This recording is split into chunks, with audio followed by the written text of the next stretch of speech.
Sí, me comunican que ya tenemos enganchado a Alejandro Anderson, doctor neurólogo y especializado en endocannabinología, director del Instituto de Neurología de Buenos Aires. Hola Alejandro, ¿estás ahí? ¿Me Hola, escuchás? ¿qué tal? ¿Cómo les va? ¿Cómo están? Hola, ¿Cómo muchas estás? gracias. Qué placer tenerte hoy en esta entrevista. Igualmente, gracias por invitarme. Siempre es bueno difundir todo lo que tiene que ver con la neurología y en particular con esta especialidad nueva que vos mencionabas, que es la endocannabinología, o sea, la especialidad médica que se ocupa del cannabis medicinal. Perfecto. ¿Y qué beneficios medicinales tiene el cannabis en la reactivación neuronal? ¿Tiene que ver con eso la endocannabinología? Qué nombre complejo. Y vos sabés que el nombre tiene que ver con que uno tiene cannabis dentro del cuerpo.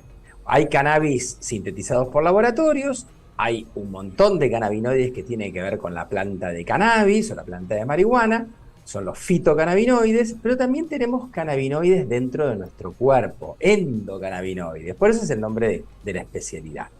Y fíjate vos que en realidad estas sustancias químicas que tenemos en el cuerpo son como llavecitas que viajan por todo el organismo y tienen un montón de efectos en todos los aparatos y sistemas, o sea, en el sistema nervioso, en el inmunológico, el respiratorio, el cardiovascular, la piel, todo. Entonces, si vos metés una llavecita desde afuera, por decirlo así, de la planta de cannabis, un fitocannabinoide, obviamente que vas a actuar en diferentes lugares. Son todas cerraduras donde vos actuás. Las cerraduras pueden estar en las neuronas, en las células miocárdicas, en las células de la piel, en donde vos quieras. Así que el sistema endocannabinoide, que es esa red que conecta todos los puntos del cuerpo, utilizando justamente estos mensajeros químicos que son los cannabinoides, bueno, obviamente los podemos manejar con los cannabinoides de la planta, que actúan en los mismos receptores que actúan tus endocannabinoides. Así que vos, por ejemplo,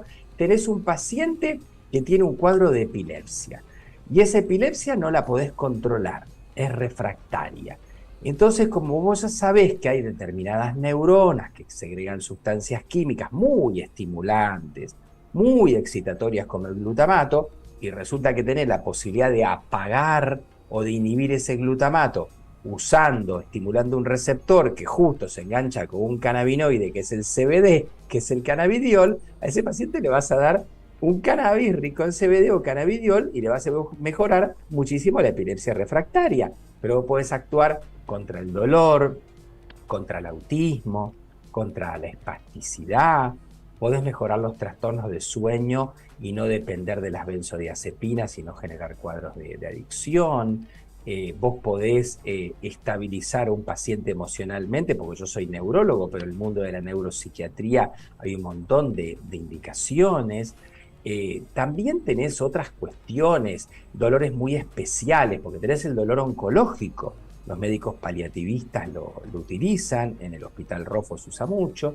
Y también tenés médicos, digamos, que trabajan con dolor no oncológico, y ahí tenés el dolor de la neuralgia del trigémino, las migrañas, o sea, hay muchas patologías. Yo te diría que hay entre 40 y 50 patologías o síntomas que vos podés mejorar con cannabis medicinal. Y díganos, porque hay un mito muy famoso con respecto al cannabis, que si fumás marihuana o consumís cannabis se te hacen agujeros en el cerebro. O ¿Está se queman las comprobado? neuronas, sí. Sí, ¿está comprobado científicamente que el cannabis no destruye neuronas? No, realmente no te genera ni agujeros en el cerebro, ni mata ninguna neurona. No, eso no tiene ningún tipo de fundamento científico. Vamos. A ver, el tema es así. Primero que puede existir, obviamente, consumo problemático con cualquier sustancia. Puede haberlo con cannabis, pero hay mucho más con alcohol o con tabaco o con otros productos. Y también puede haber todo lo que tiene que ver, no solamente lo problemático, no solamente es con las sustancias, sino a veces con las conductas. Por eso existe la adicción al juego, etcétera. Pero no pasa por este lado. O sea, el cannabis se puede usar perfectamente para tratar y para medicar a los pacientes, pero incluso los estudios que han hecho foco en lo que tiene que ver con lo recreativo no han encontrado diferencias. Si yo les cuento un poquito la historia y muy resumida, hace años se hizo un estudio con una población de Nueva Zelanda y ese estudio que se hizo encontró una diferencia de un cociente intelectual entre los adolescentes que habían consumido y los que no habían consumido cannabis. Entonces dijeron, el cannabis disminuye, pongamos 7 puntos el cociente intelectual. Ese estudio rápidamente se reanaliza, lo analiza un equipo nórdico y encuentran que en realidad estaba mal diseñado, porque justo el grupo que tenía menos resultados académicos, desde el punto de vista social, había accedido a escuelas, a colegios, universidades muy pero muy inferiores. Cuando corrigieron esa falla del diseño, no encontraron ninguna diferencia. ¿Qué se hizo después? Algo mucho más inteligente y más difícil. Se tomaron el trabajo de estudiar poblaciones de gemelos. Gemelos donde uno consumía y otro no, pero tenían el mismo hogar, tenían el mismo medio, el mismo nivel social. ¿Y sabe qué encontraron? Ninguna diferencia. Así que realmente no hay un fundamento para esto, para decir que el cannabis genera daño. Por otro lado, yo el año pasado, en la expo que hicimos en el 21, ¿no es cierto? Uno de los temas que conversé fueron qué investigación había sobre cannabis y Alzheimer. Y conté que había 700 trabajos científicos publicados justamente al respecto. Usar el CBD, el THC o los dos para poder mejorar problemas que tienen que ver con la enfermedad de Alzheimer. Así que lejos de provocar esos problemas. Yo también he escuchado que alguien en algún momento en la televisión dijo: el cannabis desmieliniza las neuronas. Eso es otra barbaridad. Porque las neuronas tienen una envoltura, que es la mielina, que mejora la neuroconducción. Y ustedes saben que en la neurología hay enfermedades desmielinizantes, donde se pierde la mielina. Yo este año, en la Expo 2022, hablé de esclerosis múltiple, que es una enfermedad desmielinizante, donde se te lesiona la mielina del sistema nervioso central porque tenés un problema autoinmune. La cuestión es que yo hablé de cómo se podía tratar la esclerosis múltiple usando THC y CBD, y eso está perfectamente publicado. Y lejos de empeorar a los pacientes, les mejora la espasticidad. Así que realmente eso tampoco es cierto. Sí, también sabemos que en la Expo Cannabis introdujiste la utilización de cannabis para la recuperación en el deporte de alta competencia. ¿Qué beneficios podemos encontrar para potenciar la actividad física y cómo se utiliza para la propia experiencia como maratonista? Bueno, mira, lo que yo te puedo contar es que el cannabidiol, particularmente el CBD, te otorga una recuperación muscular más rápida después de hacer deporte, porque tiene una propiedad antiinflamatoria muy interesante y cierta propiedad analgésica en el músculo. Pero además mejora el patrón de sueño de los atletas. Solamente por esto ya te otorga un plus interesante. Ustedes saben que los deportistas de élite particularmente usan muchísimos suplementos para poder sostener la exigencia del deporte y de los tiempos o los récords o los premios que quieren alcanzar. Y bueno, la lista de beneficios del cannabis es muy larga.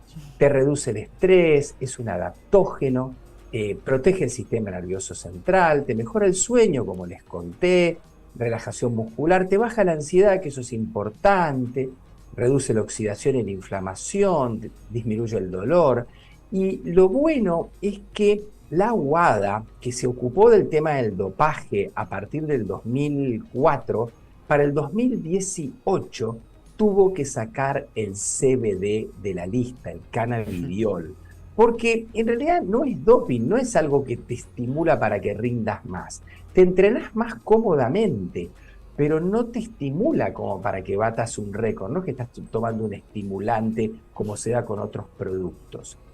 Incluso, ustedes saben que yo cuando hice el foro de la Expo, que la verdad que estuvo muy bueno, a mí me encantó, nosotros conversamos, yo junté, digamos, la idea fue tener el relato, la vivencia de 4 atletas o deportistas que tengan deportes diferentes. Ivana Martinengui, luchadora de artes marciales mixtas y Muay Thai, campeona, ella usa el cannabis en forma de aceite, y ella tiene la posibilidad de usarlo de la planta entera, no solamente el CBD, sino también algo de THC. ¿Por qué? Porque su asociación, que es la UFC y la MMA, ya lo permite desde enero del 21. Y en este camino, bueno, también está la NBA, y en este camino también están las asociaciones que tienen que ver con el fútbol americano y con el béisbol. También estuvo con nosotros Leonardo Di Lorenzo, también estuvo un jugador de quad rugby discapacitado en silla de ruedas, Juan Cruz Bandini, y bueno, yo hablé como corredor, que he corrido toda mi vida, estoy federado, y me sigo entrenando, y la verdad es que creo que para los que somos atletas veteranos nos otorga un beneficio interesante el cannabis medicinal, el CBD full spectrum, en forma de aceite como protector justamente del metabolismo muscular. Y según desde su punto de vista, ¿cuál es la forma de consumo que nuestro organismo acepta mejor? ¿De qué forma consumir el cannabis? Y mira, depende de la velocidad o de la biodisponibilidad que vos necesites. Imagínate que si yo tengo un paciente tengo un paciente que necesita un control de la epilepsia. Yo le doy el cannabis en forma de aceite porque por más que eso se absorba en 1 o 2 horas, me funciona bien. Pero si yo tengo un paciente con una neuralgia del trigémino, un dolor del cual necesito rápidamente hacer un rescate, yo necesito una vía rápida, y la vía más rápida es la vía respiratoria. Entonces ahí viene el siguiente tema. ¿Cuál es la vía respiratoria y de qué forma la podés utilizar? La vía respiratoria la podés utilizar, claro, fumando un porro, o la podés usar con un vapo. Claro. Y yo lo que siempre le digo a los pacientes o a los que me preguntan, a los que usan el cannabis por un tema médico, y los que me preguntan que lo usan por un consumo adulto o recreativo, es traten de no fumar, porque cuando fuman, la brasa que se calienta a 900 o más grados genera muchos tóxicos que te lesionan la membrana respiratoria. Y finalmente vas a terminar con un cuadro de bronquitis crónica o algo parecido, o un EPOC. Y eso no es porque se trata de cannabis. Te pasa lo mismo con el tabaco, y te pasa lo mismo si pusieras cualquier otra cosa, laurel o pasto, no importa lo que le pongas, es la brasa el problema.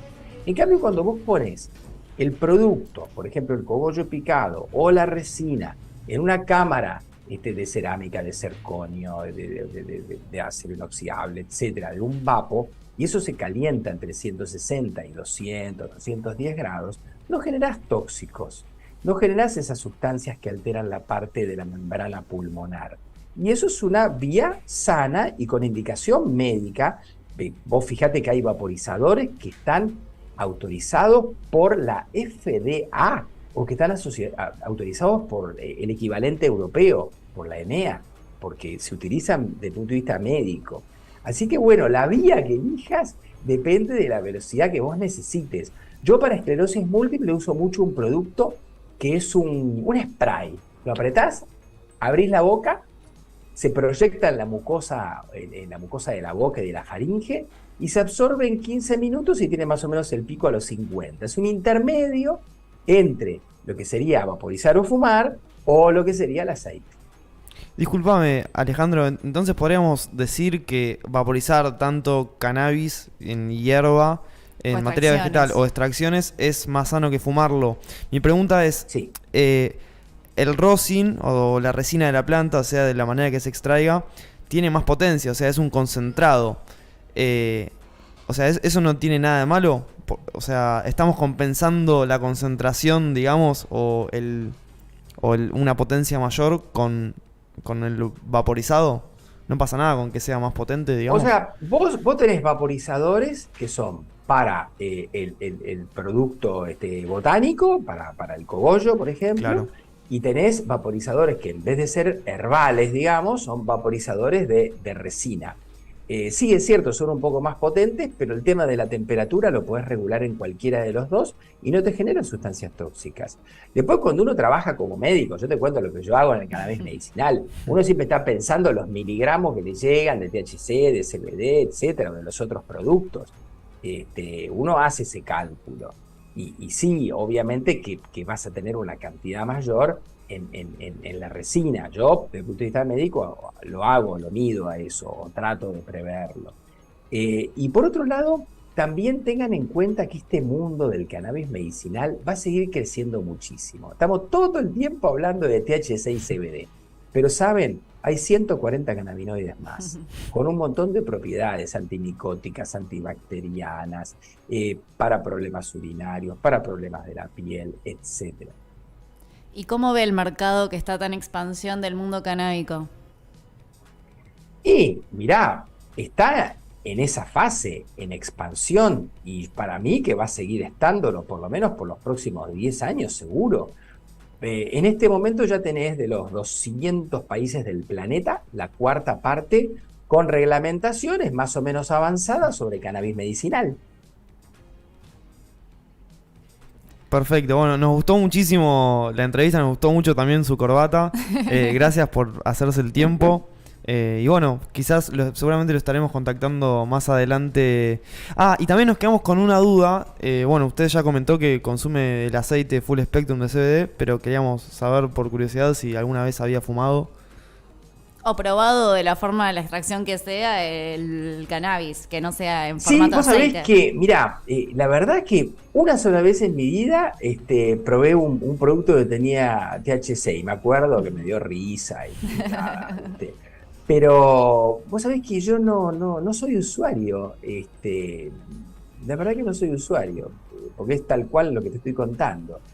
O soy usuario ahora por el deporte desde hace unos 2 años aproximadamente.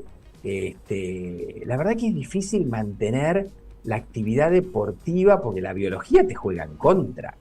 Yo en este momento tengo 63 años y a partir de los 60 es que noté el cambio en todo lo que tiene que ver con los entrenamientos. O sea, vos tenés un entrenamiento y tardás en recuperarte. Yo corro unos 50, 60 kilómetros todas las semanas. Estás mucho mejor que yo. Yo antes hacía un fondo, ¿viste? Hacía un fondo, por ejemplo, de 20 kilómetros o 20 y pico, y a los 2 días estaba bien. Y ahora, te digo la verdad, tardo varios días en volver a sentirme ok, por más que me siga entrenando. Es como que todo te duele más. Y es una gran ayuda el cannabis rico en CBD. La verdad es que ayuda muchísimo.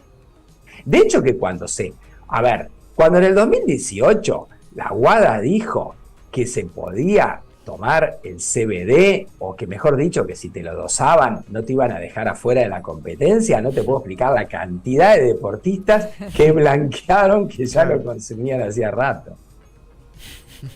Muchas gracias, doctor, por tomarse el tiempito de charlar con nosotros. Fue una delicia escucharlo, es un placer. Y también lo invitamos el jueves 8, que vamos a hacer un evento de Canal 420. Si tiene ganas, está más que invitado. Vamos a hacer radio en vivo, musiquita, DJs, feria y comidita. Así que, bueno, muchísimas gracias por haberse hecho el ratito de charlar con nosotros. Bueno, gracias a ustedes. Saludos, a todos los oyentes y televidentes y que terminen muy bien el día. Muchas gracias, hasta luego.